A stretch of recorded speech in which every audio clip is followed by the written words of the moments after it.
20 mois, les enfants font des grosses colères. C'est très impressionnant, ça déstabilise beaucoup les parents, mais c'est une étape obligée. En fait, ces colères, elles sont liées souvent à la fois à la frustration, mais aussi à l'incapacité d'exprimer ses émotions, parce qu'il ne parle pas encore assez bien, parce qu'on ne le comprend pas toujours très bien. Et ça le met dans une rage et dans des colères qui sont très impressionnantes. Alors, comment réagir avec beaucoup de bienveillance? D'abord, on distingue deux colères. La colère, la vraie colère. Celle où il est submergé par ses émotions, il ne peut plus s'en sortir et il n'a plus d'autre possibilité que d'être vraiment se rouler par terre et crier. Les parents sont déstabilisés, il faut pourtant garder son calme, attendre, le prendre contre vous, l'enserrer, vraiment le rassurer. Il est inquiet, il est dépassé lui-même par sa propre colère. Et il y a la colère un peu chantage. Là, c'est la colère où il a compris que quand il se mettait en colère, les parents cédaient. Là, il ne faut pas rentrer dans son jeu, au contraire. Il faut rester ferme aussi, calme. Pas de punition, fermeté suffit. En tout cas, pas d'humiliation. Ne le frappez pas et vous ne mettez pas en colère aussi. Ça va faire les colères vont s'escalader et ça ne va rien résoudre.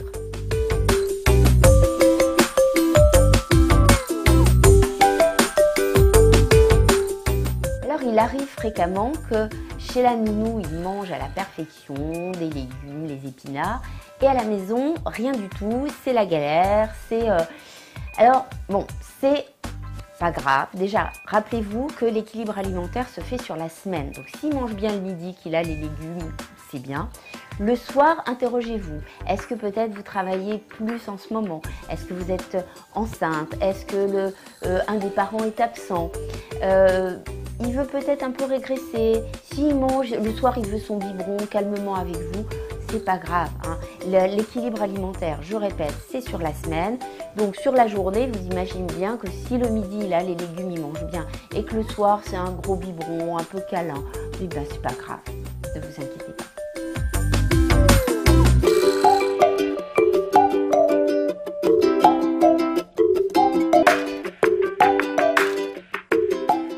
À cette période-là, certains enfants font des spasmes du sanglot. C'est extrêmement impressionnant, c'est pas grave. C'est une forme de colère. C'est une forme de colère où en fait, plutôt colère chantage justement, où il bloque sa respiration, il devient tout bleu, il peut perdre connaissance quelques secondes. Il n'y a pas de gravité, mais c'est extrêmement impressionnant, je l'avoue. Il faut garder son calme. On s'aperçoit d'ailleurs que les enfants font des spasmes du sanglot toujours avec les mêmes personnalités. C'est-à-dire des gens qui sont réceptives à ce genre de spasmes du sanglot et qui vont être paniqués. Il y a un exemple dont je voudrais vous parler. Uderzo avait quelqu'un de sa famille qui faisait beaucoup de spasmes du sanglot et pour libérer l'angoisse qu'il en avait, il a écrit Astérix en Hispanie, justement où on retrouve le petit garçon, le fils du chef, soupe à l'oignon et croûton, il décrit très bien le spasme du sanglot où tout le monde cède avec, voilà, il bloque sa respiration et du coup, on cède et on adhère à tout ce qu'il demande. Relisez-le, vous verrez, ça vous rassurera.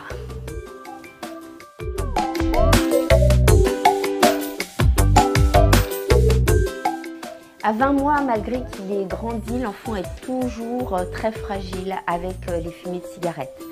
Même si vous fumez à la fenêtre, vraiment, il ne faut pas fumer à la maison.